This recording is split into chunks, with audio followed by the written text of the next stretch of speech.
All right, you guys ready? Ladies and gentlemen, please give it up for Dan Green, Eric Stuart, Wayne Grayson, Darren Dunstan, and Shawn Conrad. Make them feel welcome.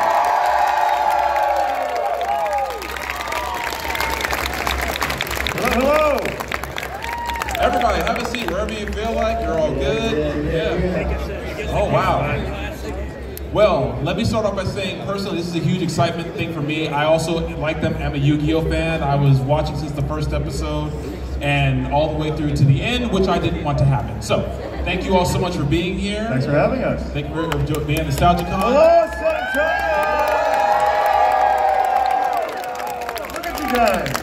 So let's start with the first question. How you guys enjoying the con so far? How you enjoying San Antonio? It is awesome. Everyone's so nice. It's great. Do we need another mic or is that working okay there? Can you give me a little bit more, my friend Angel? Yeah. So, do you guys have more mics or no? We have more. I can shout. You can share. Sure. Yeah, Sure. Hi. Okay, I think Okay, so we're gonna work this out. Okay, so let me start with the first question, and this is for all of you guys, and because Yu-Gi-Oh! Clearly was such an integral part to all of our lives. The answer to the question is yes, but they forgave me later. You fill in the blank. Okay, page 2. I didn't know you knew I was gonna ask about that. Wow. See? Man, I thought that court case was still pending. Okay. What? Wait. That's what I heard. Isn't that what you're talking about? I'm kidding. My lawyers have advised me not to make any more comments. But for all of you guys, how does it feel to still be a part of that legacy, and especially with all the love you guys have been getting all weekend?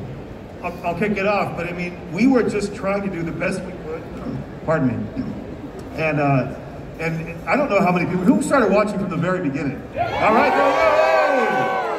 so we're throwing it together. The show is supposed to release at a certain date, and then the 9/11 attack happened, so it was postponed a little bit. And it's hard to imagine it's been that long. But we had no expectation, I think, that it would become as popular as it did at the time, which means we certainly had no idea that 20 years later or more, we would be in situations like this, getting to meet people like you who grew up on this stuff. So I'm just completely grateful and humbled to be a part of this community.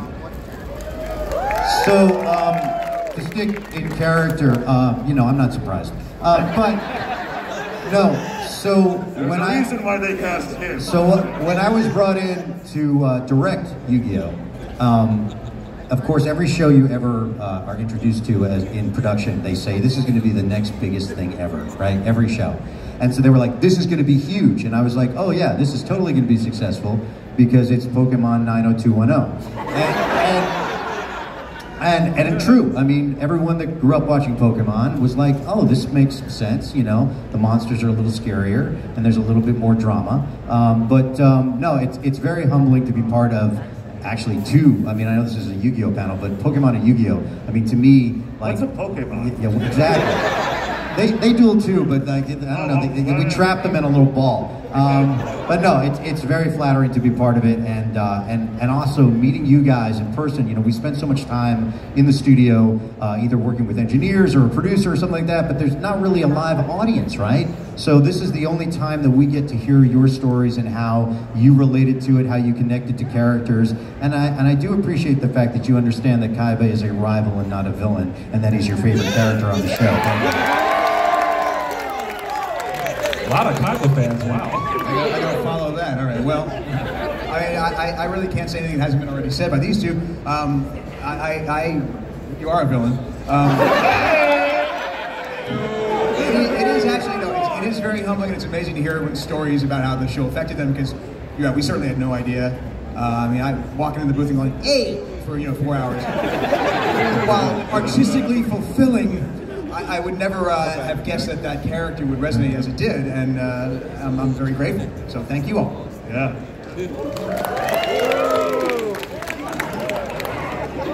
Just to piggyback, acting jobs and directing jobs are few and far between, and I'm still directing the current Yu-Gi-Oh! And that some sort of enterprise would last for 20 plus years is nuts. And I think I was the villain. I don't know. Yeah. I stole your hair though.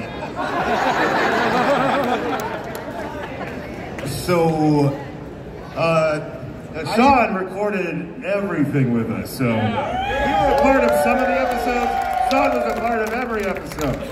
So yeah, I worked with these gentlemen to record all the voices you hear on Yu-Gi-Oh! From day one. Wow. And thank you.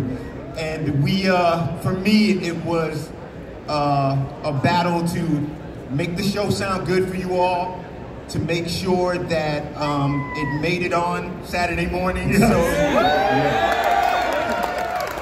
and we did it, and I did it. And, you know, making sure those sound effects sounded good for you all and the voices came out. And here we are, you know, 20-something years later. This is incredible, and meeting all of you and realizing what the show meant to you is absolutely amazing. So thank you. Well, I think speaking from the fans as well, that the show had a huge impact on all of us, clearly, but just for a lot of reasons, and that's thanks to all of you guys on the stage. We really appreciate that. So with that in mind, with the fans here, what are some of the most memorable encounters you've had with fans? Not just here, but like ever since like Yu-Gi-Oh! Took off, like what are some things that you really sticks out in your mind? So there's the version of that answer where it's like a funny anecdote, but the thing that happens most regularly and is most interesting and meaningful to me are when people share stories about what the show meant to them. I mean, it's nice to hear the compliments, don't get me wrong. But when I also hear the story, like a few months ago, there was a guy and he was sharing how, you know how a lot of people would relate to Yugi because Yugi gets bullied? So I've heard a lot of those stories, but this guy told me he was the bully, but he watched the show and it helped to set him straight. And it's right? Yeah. And for some people, like I struggled with depression and stuff like that when I was a kid. I had Star Wars and superheroes from both Marvel and DC, and like, so that was something that was helpful for me. And so I get people sharing some of those stories that the show helped them get through hard times. So those are really precious moments. And anytime somebody thanks me for that, I always, especially if it's thank you for helping me getting through something difficult, I always make sure to reflect back to them that I was simply a part of something that was helpful to them. They are the ones that got them through that hard time. I mean, it's up to you, right? Whatever your challenge is. But it is helpful to have those things that help get you through that, right? But the accomplishment is still all yours. So those moments are great too. And so yeah, again, it's just being a part of something that has meant a lot. It's great. Yes, sir. There was this one guy who totally farted. It was hysterical. And then I threw up on him.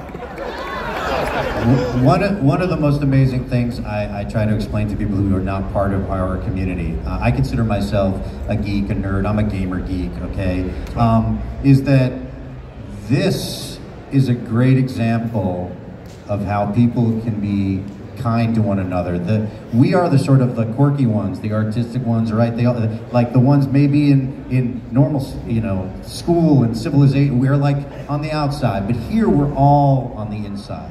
And the diversity and the way that people are with each other, I think, is a template on how we can be outside of this community. So the stories that I get, and of course, Dan and I are very, very privileged to hear these stories from you. They do mean a lot to us. We're also really, really, like a Hallmark commercial will make me cry. So, yeah, all right. So we get, I mean, it really affects us a lot. But like, it's interesting. You know, you play certain characters and you don't think about the bigger picture of how someone might connect to it. Like James, for instance, from Team Rocket. I know this is a Yu-Gi-Oh panel, but you're asking a fan experience. I've had a lot of people come up to me and say that James helped them discover who they were because of his gender fluidity, and like, I didn't play him that way. I played him as one of the Crane brothers, Niles and Fraser, and you know, because I went to school where I played sports against a lot of sort of the preppy schools with the blue blazers and the whole, so I was making fun of that kind of thing, but maybe there is something to that. And if you get that from a character, that's great. I mean, whatever you get, that's yours, right? So I thought that was kind of an interesting thing, and that means a lot to me. I had stories this weekend where people were talking about that. And but one of the things that comes to mind is I was doing a convention, and a young woman came up to me, and when I say young, because I'm old, she was probably in her 30s. And she said, Eric, I don't know if you remember me, but when I was 10 years old, I wrote you an email because I had just started a new school and I had no friends. And I thought, okay, like for show and tell, maybe I could reach out to like my favorite voice actor and he might answer a couple of questions. And at that time, and I still try to do it, I try to answer fan mail, I really do. I really appreciate you guys reaching out. And so I answered these questions. And she said, I presented this to the class and everyone thought I was so super cool because I knew Brock and James from Pokemon. And I was like, oh, that's very sweet. She goes, and I brought the letter for you to sign. And I was like, I'm gonna need a minute here. And I said, and she goes, and she said I was, well, you know my rates. But I said, what are you doing here? And she had told me she was very shy in school. She says, oh, like I'm a graphic artist and I have a table here, I'm a vendor. And I was like, that's pretty cool. So those stories like that, I mean, they really mean a lot to me. Sorry to take up so much time with that, but those are my two examples there. What was the question? Memorable moments with like fans from the show. Or... I feel like I should cleanse the palate, say something wacky. Well, you know, this is not really, it's not wacky, but, and Shawn, you're not gonna remember this, but years ago, the first season of the show, we would cut up in the booth a lot, and Joey's voice lends itself to being crass. And like Dan said, there was just me and the director and Shawn, the engineer. So we felt secure to just, you know, be crass. And one time I was doing something and I had to say the word deck in Joey's voice. And Shawn, weirdly, put the top back on. He goes, Wayne, we have some company here. I just said company that way. It was a tour with like 4 toddlers. And I was about ready to say deck in Joey's voice. But you stopped me. So you're the real hero.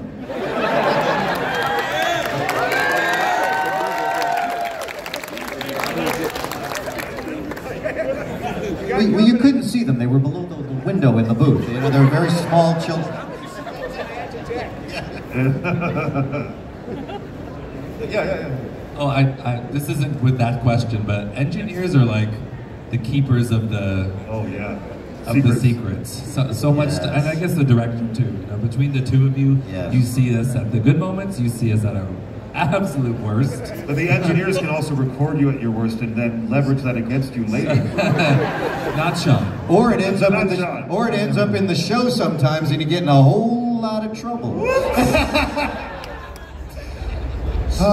Yes, the memories. So, one thing I remember when I joined 4Kids, they talked about this new show they were getting called Yu-Gi-Oh!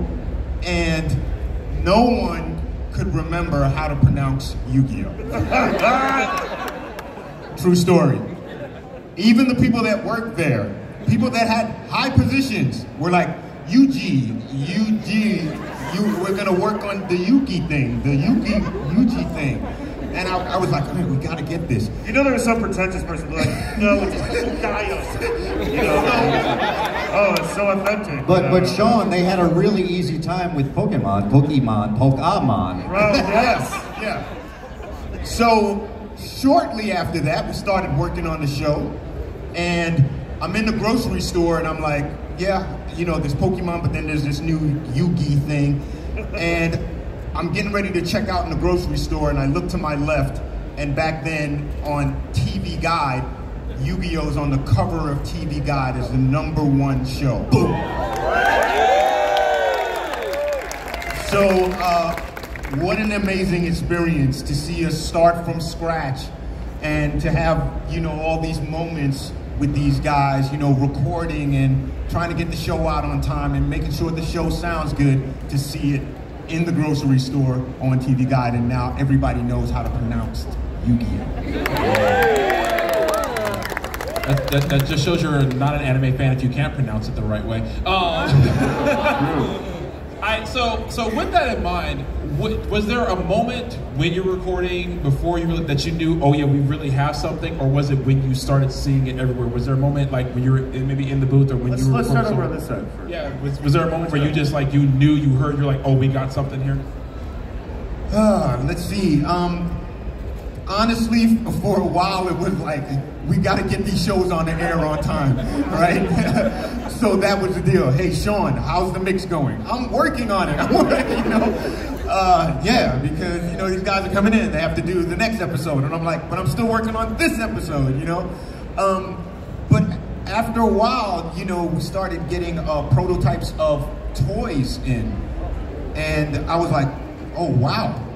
Okay, so like we're doing something here, and it kept going and it kept going, and at the time there were so many different shows. Like I was recording for Yu-Gi-Oh primarily, mixing Yu-Gi-Oh, and then one day, and I know this is a Yu-Gi-Oh panel, but one day they were like, hey, we have this other show called One Piece. Can you help us with the rap? So I left my recording chair, I go into another studio at 4Kids, and I do the rap for the One Piece theme.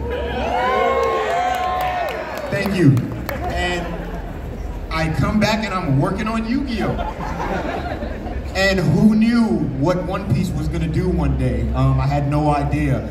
And we just kept cranking. So it was literally a machine at 4Kids. Myself, Eric, and these fine gentlemen next to me, just cranking it out, and here we are. It's amazing. Yeah. It might be like a coping mechanism, but you do a show, and I kind of always assume it's not good enough. Because I'm never going to work again. Some of my favorite shows have lasted a season, and then you have to let go. Or with Prelay, it might be 2 years before what you worked on actually, airs. So I think that was my going into Yu-Gi-Oh too. Just I'm going to stay oblivious. We would get emails with the ratings numbers. I just chose to sort of not read them. And then you're blessed with the season 2. You're blessed with the season 3. I mean, there's no security in this business, and for me, it's better to just assume that they're all going to tank. Ever the optimist. I think for me, like when I realized the show was going somewhere, is when stuff would happen that was extraneous to the show itself. Like Shawn mentioned merchandise. I think, Dan, when we went to New Zealand that first time. Yeah, that was amazing. They flew us to New Zealand. It was early on. It was like 2003, 24. Yeah. We got flown to Australia, and on the merits of this show, we were like, wait a minute, this is significant. Yeah. We're doing something that... It's even popular where they speak English different. Yeah. So I had the privilege of not only working with these guys as a co-star, but because I was directing the show, I got to really work with them one-on-one and sort of like help bake the cake. And I will say that I worked on the production side, so I understand that a lot of these 20-minute episodes are really commercials for the product, right? Get you to buy the cards and the video games, stuff like that. But I also feel like the fandom also understands if the show is garbage, they're not going to watch it. They might go play the games and stuff like that, but they're not going to watch the show. And so one of the things that I took a lot of pride in was I thought that, and this is not including myself, even though you'd expect that kind of egotistical comment, I had probably one of the best casts in anime. We were strict about lip flap so that you didn't think we were doing a dub. I mean, the characters that they played, some comedic, whatever, but there was always something redeemable about them, and the actors that were involved were, to me, the best core of that time. The writers were great, the producer was great, and engineer, all of the stuff. There was a quality level that we maintained from every step of the way. And I had never met most of these guys. I mean, I knew Dan from some early stuff. We'd pass each other in the hall.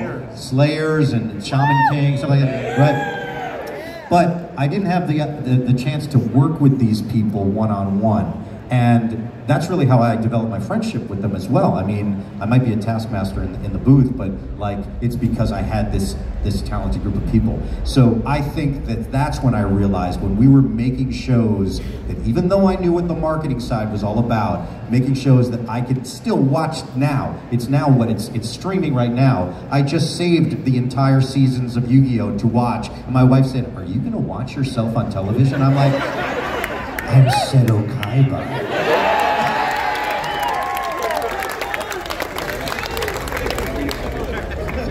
So, having the stuff on the TV Guide was definitely an indication of the popularity, and a TV Guide is what they called a magazine back in the old days. It helped you know what TV was going to do. But I think it was when people started asking me to leave messages for their children. Actually, I learned this pro tip from Veronica Taylor, who we adore. But so she'd already, had the huge popularity of being Ash on Pokemon. I know this is a Yu-Gi-Oh panel, but Pokemon. So anyway, so she was like, "Oh wait! When they ask to talk to you, don't do that." I'm like, "Okay, why?" It's because they don't know what to say, and then it becomes a very awkward thing. So it's much better just to leave a voicemail. And so when I had people asking to leave voicemails as the Pharaoh or Yugi or both, I was like, "Okay, this is really going somewhere." And somewhat related to that, several years later, after the show was already off the air, I was visiting some family. We actually would get together sometimes in McAllen, Texas, way down by the Mexican border. I had a family that lived there. Sometimes we do Christmas there. Saw a guy in the airport at the baggage claim. He was like maybe mid-teens, right? And he came up to me trembling in fear. Well, he was nervous. But he looked like I was going to send him to the Shadow Realm. And he said, "Are you Dan Green?" And I'm like, "Yeah." And he's like, "Could you sign to this shirt?" But like for him, it was such an epic moment, and I know what just for you it was Tuesday. Okay. Well, unfortunately, I'm all too familiar with who I am, so I don't have a lot of reverence for that. I'm still waiting for that voicemail. That's awesome. Okay, so we have a mic here for fan questions if you guys want to start lining up right there. And as you guys are doing that, I'm going to brag real quick because one reason I'm such a nerd is because my parents are nerds and my mom loved Yu-Gi-Oh! And she's kind of very extremely jealous that I'm getting to do this, so I'm recording it so I can completely rub it in. Hi, Mom. So I just want to You have great taste in anime. Yeah, she literally would watch all that stuff with me. So it's like so also from the childhood me, thanks for giving me and my mom something to watch. You got it. All right, I'm impressed with the fact that you guys were able to form a line in whatever that is over there. That's great. Yeah. Okay, so we don't have a ton of time, so we're gonna limit it to one question each, everybody. One question each. So let's start right here. So everybody in the room. So, do you think we'll ever get an English dub of the uncensored Yu-Gi-Oh? So we can get season 4 of GX and 5Ds! I think you have to ask the current director of Yu-Gi-Oh that question. Well, we're gonna get more shitty 7! He is passionate. Because I know my friends at school say 7 is not very good. Okay. Hopefully I'm biased because I like to watch. Personally, I think seeing season 4 or even an English dub of season 0, so we can see Yugi kill someone. I've been waiting to kill someone my entire life. I did not expect that. So all right, let's let Darren, the current director of Yu-Gi-Oh, answer that question. Thank you for that one. I think it's unlikely that there will be those things you requested. A lot of people on this panel have worked on 7s, so we're all pretty proud of it. What else to say? Good answer. Thanks. Good question. All right, let's take the next question. That's great. Yep. Thank you for that. Yep. Okay. Who's next? Thank you. Okay, so I know you guys are hesitant when fans ask you to do a Bridge series quotes. So my question is, have you ever had fans make you do any like Japanese quotes, or would you be willing to do it, like if a fan asked you to do it? No one makes me do anything. Like in Japanese? I would have to be told what, how to pronounce it to do it in Japanese. Yes. But with specifically with the Yu-Gi-Oh! Bridge thing, as amazing as Little Karibo's sense of humor is, there's also rights infringement issues, which is why we. Yeah, that's the reason why. So we're not against him. No. We just can't support that. Yeah. So, But thank you. But the Japanese language is not a rights infringement issue. So yes. I would say something in Japanese if somebody told me how to say it. That's fine. Yes. All right. Thank you. Thank you. Good question. Thank you.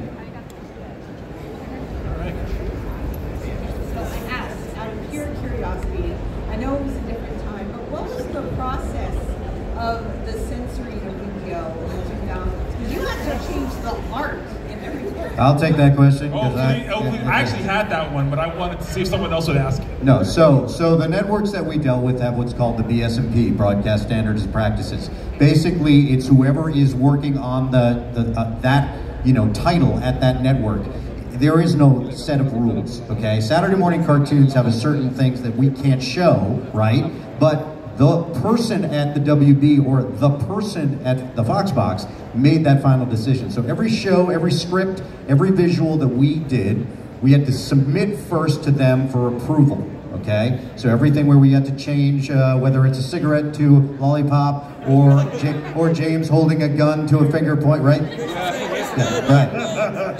But I will tell you the secret to all of that, okay? So here's the thing.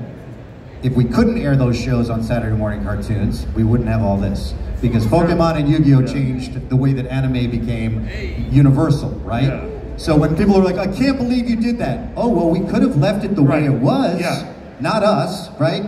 But it wouldn't air on Saturday morning cartoons and you wouldn't have seen it. It's not 4Kids' fault. No, no. But I will tell you a funny little thing that I used to do on another show called Viva Pinata. I used to play the game of 3. We would have 3 jokes.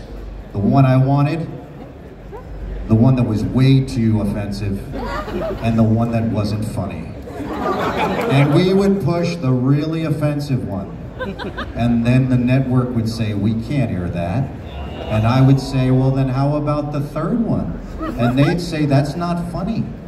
I guess we have to go with the first one then. Genius. And Dan Green said one of the dirtiest lines in that show, where he played Shawn Connery's voice to a King Rorio. He said, save the family jewels and the rest of me.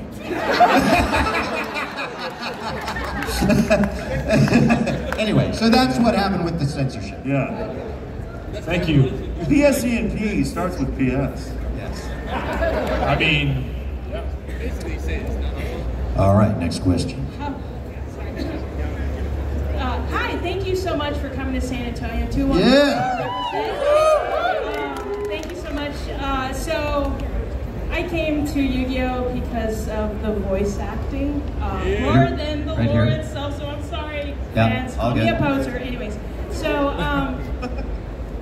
so Yami Yugi with Mr. Dan Green. Yeah.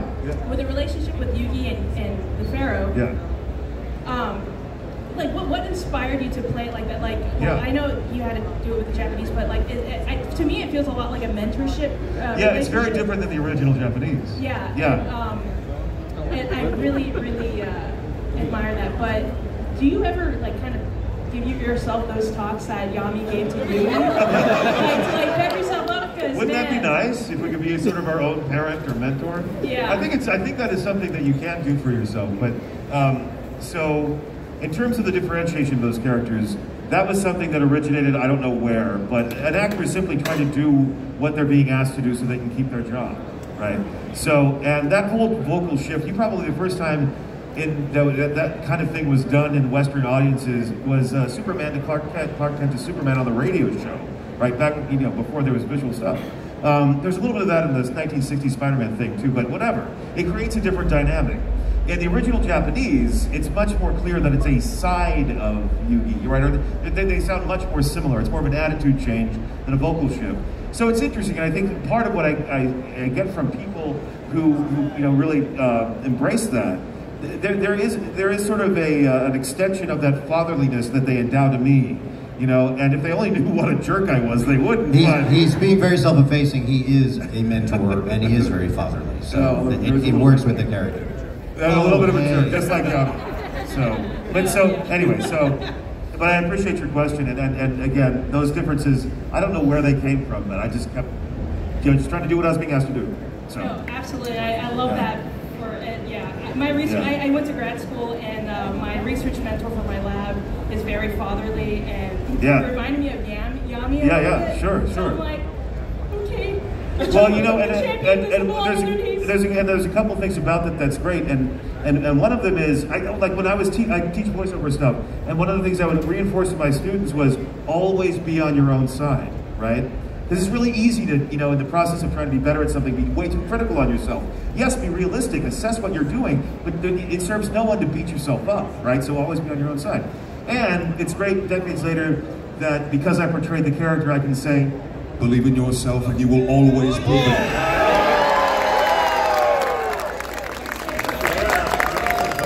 I wish I was that guy. I could pretend to be that guy. Acting. There you go.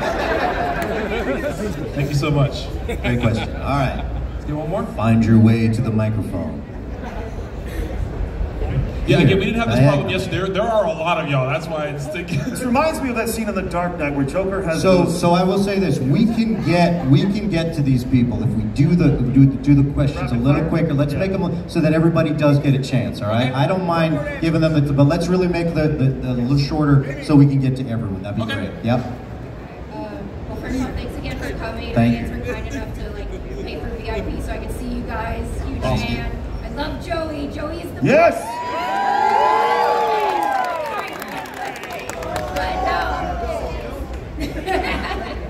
But no, I just wanted to ask if you guys would have a Yu-Gi-Oh monster that pertained to you guys, not necessarily your character, what would that be? Blue Eyes White Dragon. Kunai with chain. I'm a Karibo guy. Very furry. I'll get back to you on that. Gotta go to his table. Yeah, I said Karibo. Yeah. Little Karibo? I said Karibo, yeah. Great question. Thank you. Anyone else? You got it. All right. Yep, moving around, kids. Here we go. You didn't hallucinate that. Hey there, Iron Chef. I was wondering. I see what you have there. Yeah, Derek, why don't you tell that? Yeah, we had the honor of meeting him actually 2 times. One was at the screening of the Yu-Gi-Oh movie, which was really great. But we were doing a live event together. I think it was in Florida. That's right, 2015. And Dan and I were in one dressing room, and Sensei was in the other one with a whole entourage. And at one point, someone came into our dressing room and said, "Hey, Sensei would like to meet you." And so we were like, okay, great. And I was trying to find out what the right protocol. Like, do we shake hands? Do we bow? Like, you know, really there's a formality that goes along with that. And also because of who he was as a creator of the show. And so we were like, okay, great. And we walk in, and he's there with the entourage. And the minute we walk in, he greets us, we bow, it's very formal for a moment. And the whole entourage stands up. You know, and it's okay, this is kind of odd. And so, of course, me being me, I said... it's odd to us. Yes. I said, and I said to the translator, I said, could you ask him if he'd like to do an anime pose with us? Because that's what we do with the fans. And she was a little embarrassed to even, and of course, he's like, what did he say? And asked him, and he went, oh yeah. And so we took pictures with him. And like after meeting him, like he was wearing blue jeans and a white button-down shirt, and was not that much different in age than we were. And you could tell he was truly a fan of the genre. Like it wasn't just he made comics or wrote these amazing characters, but he was a fan. And I kind of sensed that was who he was, which is why I was so bold to ask that question. But it was truly an honor, and honestly, he gave me the best compliment I could ever have as a voice actor, honestly. And this is not a Kaiba brag. This is more of a humble brag from Eric. he told me that I was his favorite Kaiba. Because of the way that we performed the live duels. He loved the dynamic that we had. And I was his 57th favorite Yugi in life. I mean, he did say that, but yes. But great question. Thank you very much for that. So I was wondering if there was a memorable scene that y'all had recording. One of the early things where you get a sense of where the show could go for me was when I summoned Exodia, you know, in the Heart of the Cards episode.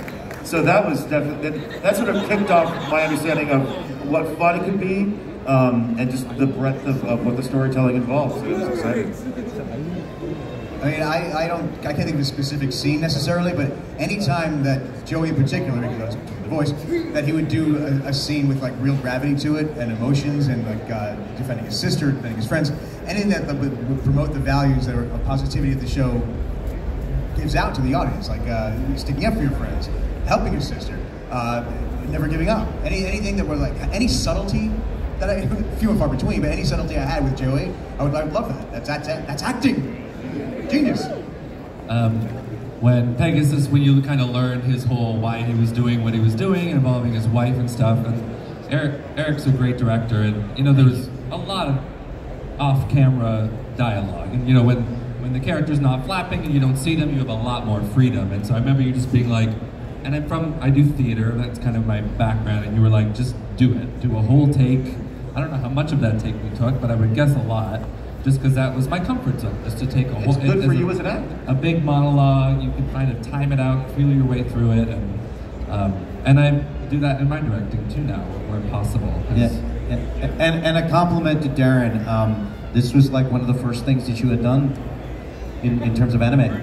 Yeah, first, and we got to work together in that situation, and I mean, what you've become as a director and an actor is something that you should be very proud of. I mean, it's no, but it's really nice to see that. It's really nice to see that. Yes.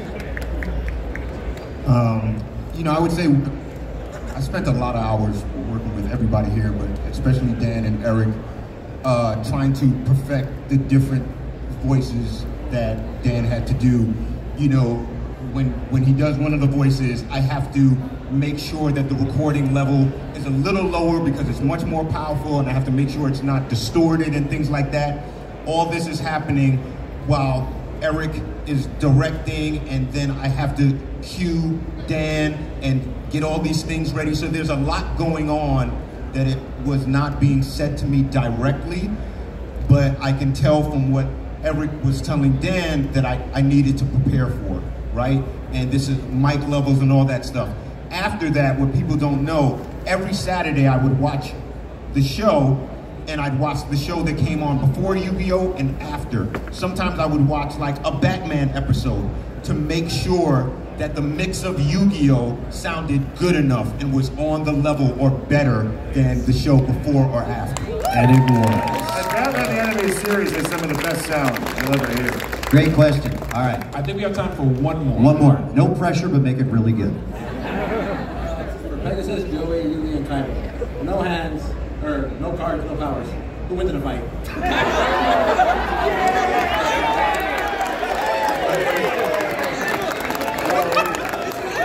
Well, it's definitely him. Because I'm going to do whatever it takes to win. I'm going to fight dirty. I'm going to get in there. I'm going to scrap. He's a biter. He's a kid. If you've read season 0, Tristan and Joey are like, they're like gang members. Kaiba would just be like, I would send like a group of my guys to just deal with that. Pegasus is a pacifist. He's like relaxing by the pool with his glass of grape juice. That was a fantastic question. Guys, again, on behalf of all of us, we really thank you for your time today. Thank you. We thank you for answering these questions. Great thank job. you guys for being awesome. Yeah, and if I could add this to the closing thought, it's really easy to think of the people on this stage or the people on the other side of the table that you've been in line for, to think that we're the ones who are important, but we're nothing without you. We're going to do a photo with you guys, all right? And one more thing, a lot of the other members of the cast are here. Stop by, say hi. They want to meet you. Now keep in mind, you guys. And at 5:30 on the main stage, you check out my buddy here, Shawn Conrad, singing the rap to One Piece. Hey guys, this is special. Let's get a photo. 25 years. Get the photo. Get the photo from here so that we get the crowd in the back. All right. Stand on the chair. Where can we get that photo? All right. What time is it? To do. What time is it? It's to do. Thank you guys so much. Be sure to see them at their tables. Have a great weekend at Nostalgia Con.